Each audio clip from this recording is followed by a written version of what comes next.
Hello friends, स्वागत है आप सभी का आज के मुख्य समाचार में। चलिए जानते हैं आज की टॉप 20 न्यूज। बने रहिएगा आप हमारे साथ, जानेंगे हर एक अपडेट। चलिए शुरू करते हैं।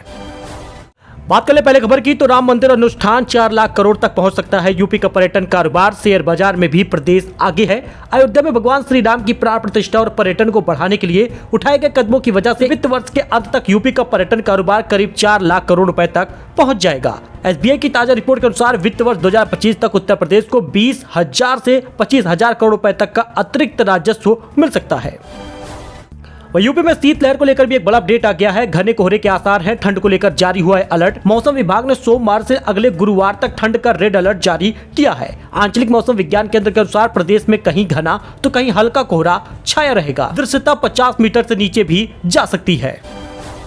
बात करें गोल्ड सिल्वर प्राइस की, तो अयोध्या में प्राण प्रतिष्ठा के अवसर पर इस भाव पर गोल्ड सिल्वर है। जानिए क्या पूरा रेट है। यूपी में सोना चांदी के नए भाव भी सामने आ गए हैं।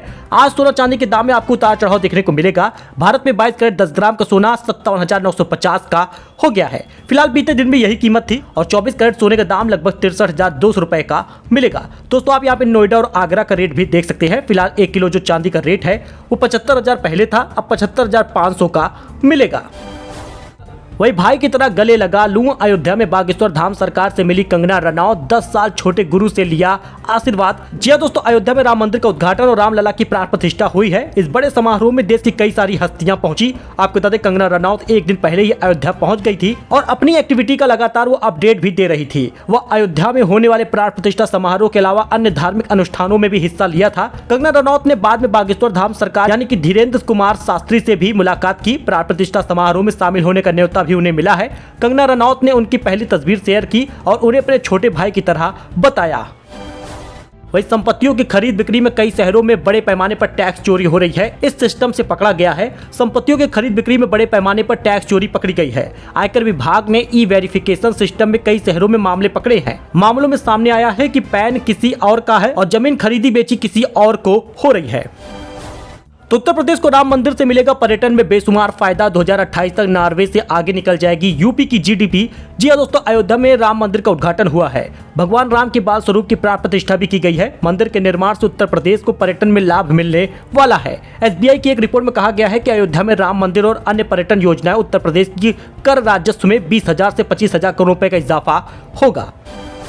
वही कोई मिला गले तो किसी के निकल गए आंसू। सीएम योगी आदित्यनाथ पहुंचे, वीवीआईपी मेहमानों का ऐसे किया था स्वागत। राम मंदिर के गर्भगृह में रामलला विराजमान हो गए हैं और प्राण प्रतिष्ठा के अनुष्ठान में पीएम नरेंद्र मोदी, संघ प्रमुख भागवत और सीएम योगी आदित्यनाथ यजमान बने। फिलहाल आपको बता दें, आयोजन में जब सीएम योगी पहुंचे तो काफी प्रसन्न नजर आए। उन्होंने हाथ जोड़कर मेहमानों का स्वागत किया है। वही राम मंदिर प्राण प्रतिष्ठा समारोह के दौरान साध्वी ऋतंभरा और मध्य प्रदेश की पूर्व सीएम उमा भारती की मुलाकात हुई। दोनों एक दूसरे को गले लगा लिए। इस दौरान दोनों गले मिलते मिलते एकदम भावुक हो गई। वही बॉलीवुड अभिनेता अमिताभ बच्चन और अभिषेक बच्चन भी रामलला की प्राण प्रतिष्ठा में शामिल हुए। बागेश्वर धाम के पंडित धीरेन्द्र शास्त्री भी इस मौके पर अयोध्या पहुंचे थे और मंदिर निर्माण समिति के अध्यक्ष नृपेंद्र मिश्रा भी समारोह में शामिल हुए थे। मंदिर वहीं बना है। 500 सालों का संघर्ष पूरा हुआ है। रामलला की प्राण प्रतिष्ठा के बाद सीएम योगी ने बातें बताई। सीएम योगी आदित्यनाथ ने कहा, देश का हर नगर और गांव अयोध्या धाम है। हर मार्ग श्री राम जन्मभूमि की ओर आ रहा है। हर मन में राम राम है, रोम रोम में राम रमे हैं। ऐसा लगता है कि हम त्रेता युग में आ गए हैं, ऐसा सीएम योगी ने बयान दिया। वहीं उन्होंने कहा कि मंदिर वहीं बनाया गया है। वहीं प्रयागराज से अयोध्या जाने के लिए चलेंगी आस्था स्पेशल ट्रेन। जानिए तारीख और शेड्यूल क्या होगा। अयोध्या में प्राण प्रतिष्ठा समारोह के मद्देनजर रेलवे की खास तैयारी है। प्राण प्रतिष्ठा के बाद उस रूट पर ट्रेनों में भीड़ उमड़ने वाली है। ऐसे में रेलवे प्रयागराज से भी आस्था स्पेशल ट्रेन चलाएगा। अयोध्या में प्राण प्रतिष्ठा समारोह के मद्देनजर रेलवे ने भी खास तैयारी की है। आपको बता दें, 30 जनवरी को यह ट्रेन प्रयागराज से चलेगी। इसकी समय सारणी रेलवे ने रविवार को जारी कर दी है। आस्था स्पेशल ट्रेन की प्रयागराज संगम से रवानगी 30 जनवरी को दोपहर 2:30 बजे तक हो जाएगी और ट्रेन दोपहर 3 बजे तक प्रयाग जंक्शन पर पहुंच जाएगी। 2 मिनट के ठहराव के बाद आस्था स्पेशल 3:53 पर बेल्हा देवी धाम प्रतापगढ़ जंक्शन पहुंचेगी। फिलहाल आप यहाँ बाकी शेड्यूल देख सकते हैं। वही रामलला की आरती के लिए लेना होगा पास। जान लीजिए टाइमिंग और पूरी प्रक्रिया। अयोध्या राम मंदिर को लेकर एक बड़ी जानकारी आ गई है। श्रद्धालु सुबह 7 बजे से लेकर 11:30 तक दर्शन कर सकेंगे। इसके बाद दोपहर 2 बजे से दर्शन का दौर फिर से शुरू होगा। राम भक्त शाम 7 बजे तक प्रभु के दर्शन हासिल कर सकेंगे। कैसे कर सकेंगे दर्शन, आप यहाँ पे देख सकते हैं। पूरी टाइमिंग वगैरह भी बता दी गई है। आरती का जो समय है वो 6:30 पर होगा। संध्या आरती 7:30 पर होगी। वही करोड़ों किसानों के लिए बड़ा अपडेट, 16वीं किस्त आएगी फरवरी में। जी हां, ध्यान रहे कि जिन किसानों ने अब तक ई-केवाईसी नहीं कराई उनको 16वीं किस्त का पैसा नहीं मिलेगा। वही 1 फरवरी को बजट भी पेश होने वाला है। इसमें बताया जा रहा है कि किसान निधि 2000 रुपए ज्यादा अब से दी जाएगी, यानी जो 6000 रुपए मिलता है वो अब 8000 मिलेगा।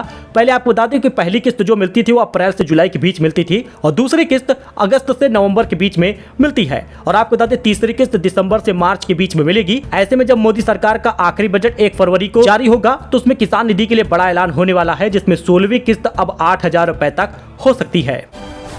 दोस्तों, एक बार फिर से विद्यालय में 2 दिनों की छुट्टी बढ़ सकती है। कोहरे से नहीं लड़ पा रहा सूरज, हवा हुई है खतरनाक। कानपुर में अभी भी इतने दिन तक बनी रहेगी बर्फीली सर्दी। दोस्तों, कानपुर में सर्दी ने आम लोगों के जीवन को प्रभावित किया है और कानपुर ही नहीं कई सारे ऐसे जिले हैं जहां पर सर्दी ने अभी भी लोगों को परेशान किए रखा है। तापमान में काफी ज्यादा गिरावट देखने को मिल रही है। 15 फरवरी तक ऐसे ही मौसम बर्फीली सर्दी बनी रहेगी। फिलहाल अभी 26 जनवरी तक ऐसे ही मौसम रहने वाले हैं। यही कारण है कि विद्यालय में अभी 2 से 3 दिनों तक छुट्टी जिलाधिकारी बढ़ा सकते हैं। वही बिजली संकट से पार पाएगा उत्तर प्रदेश, लगेंगी 800 मेगावाट की 4 यूनिटें, दोगुना हो जाएगा विद्युत उत्पादन। उत्तर प्रदेश में बिजली की बढ़ती मांग के चलते राज्य में 4 800 मेगावाट के पावर प्लांट लगाए जाएंगे। इन प्लांटों का निर्माण कार्य जल्द ही शुरू होगा, लेकिन अब के बाद से निर्माण होने वाली प्लांटों की क्षमता 800 मेगावाट होगी। वही राशन को लेकर नई जानकारी आ गई है। अब फरवरी में राशन में आपको गेहूं, चावल, बाजरा भी मिलेगा और इस बार चीनी भी दी जाएगी। फरवरी से होगा इसका वितरण। दरअसल दोस्तों, अगर आप एक अंत्योदय कार्ड धारक है तो आपको 21 किलो चावल, 14 किलो गेहूं मिलेगा, लेकिन हर यूनिट पर आपको 1 किलो बाजरा भी दिया जाएगा, यानी कि कुल मिलाकर 9 किलोग्राम गेहूं और 5 किलो बाजरा होगा। वही गृहस्थ कार्ड धारकों के लिए 1 यूनिट पर 2 किलो गेहूं, 3 किलो चावल मिलता था, लेकिन अब इसमें 1 यूनिट पर 1 किलोग्राम गेहूं और 1 किलो ही बाजरा दिया जाएगा। ई वेइंग मशीन से राशन का वितरण होगा, यानी कि अब आपके राशन में कोई कटौती नहीं होगी। तो उत्तर प्रदेश की फिल्म सिटी में पैसा लगाएंगे अक्षय कुमार, इतना होगा प्रोजेक्ट का बजट। जी हां दोस्तों, बॉलीवुड एक्टर अक्षय कुमार ने नोएडा में बन रहे फिल्म सिटी में इन्वेस्ट करने के लिए बिड सबमिट किया है। इस लिस्ट में बोनी कपूर समेत कई सारी फिल्मी हस्तियां शामिल हैं। ये वही फिल्म सिटी है जिसकी घोषणा उत्तर प्रदेश के मुख्यमंत्री योगी आदित्यनाथ ने 2020 में की थी। अब इसमें इन्वेस्ट के लिए बहुत सारे फिल्मी स्टार आ रहे हैं। फिलहाल रिपोर्ट के मुताबिक ये प्रोजेक्ट 3 फेज में बनकर तैयार होने वाला है, जिसके पहले फेज में सरकार की तरफ से टेंडर निकाला गया। उसी के लिए अक्षय कुमार की company Cape of Good Film और बोनी कपूर की बेव्यू प्रोजेक्ट और लायंस फिल्म प्राइवेट लिमिटेड और टी सीरीज समेत कई कंपनियों ने टेंडर भरे हैं। 1000 एकड़ में बनने वाली है ये फिल्म सिटी। दोस्तों, अयोध्या की सीमाएं सील हो गई हैं। लखनऊ में धारा 144 लागू है। वैसे तो पूरे उत्तर प्रदेश में धारा 144 लागू है, लेकिन जहां पर कड़ाई का पालन होगा वो लखनऊ, गाजियाबाद, अयोध्या वगैरह होगा। साथ ही सुल्तानपुर समेत कई जिलों में धारा 144 जैसे कड़े नियम बनाए गए हैं। वही एक बड़ी घटना सामने आई, अफगानिस्तान में क्रैश हो गया है रूस जा रहा विमान, कई यात्रियों के जान जाने की आशंका है। एक दुखद घटना में विमान अपने रास्ते से भटक गया, जिले के पहाड़ी इलाके में टकरा गया है। इस विमान की पहचान को लेकर अभी तक अफगानिस्तान सरकार की तरफ से कोई आधिकारिक बयान सामने नहीं आया। फिलहाल अफगानिस्तान के भीषण प्लेन क्रैश की घटना हुई है, जेबक जिले के पहाड़ी इलाके से जाके टकरा गया है। इस विमान की पहचान को लेकर अभी तक कोई भी घोषणा, कोई भी आधिकारिक बयान नहीं आया। तो म्यांमार में लगी भारत की सीमा को लेकर अमित शाह का बड़ा ऐलान हो गया है। बंद हो गई बेरोक टोक आवाजाही, सीमा पर लगाई जाएगी बाढ़। जी हां दोस्तों, सीमा पर बाढ़ लगाकर भारत दोनों देशों के बीच फ्री मूवमेंट रेजिम को खत्म कर देगा। इसके साथ ही सीमावर्ती क्षेत्रों में रहने वाले लोगों को जल्द ही दूसरे देश में प्रवेश के लिए वीजा की आवश्यकता होगी। म्यांमार से लगी भारत की सीमा को लेकर अमित शाह का ये बड़ा ऐलान है। वही प्राण प्रतिष्ठा के 10 दिन बाद सबसे बड़ा बजट पेश करेगी यूपी सरकार। इस बार विधानसभा में दिखेंगे अयोध्या की छाप। जी हां दोस्तों, उत्तर प्रदेश विधानमंडल सत्र इस बार अयोध्या की भी छाप होगी। राम मंदिर प्राण प्रतिष्ठा के दिन 10 दिन बाद योगी सरकार विधानमंडल सत्र बुलाने जा रहे हैं। विधानसभा व विधान परिषद का सत्र 2 फरवरी को होगा। अभिभाषण से लेकर बजट तक रहेगी अयोध्या की छाप। बजट में भी होगी अयोध्या की केंद्रित योजनाएं, कई सारे ऐलान हो सकते हैं। गरीबों के लिए बड़ा ऐलान हो सकता है, राम राज्य की बात हो सकती है।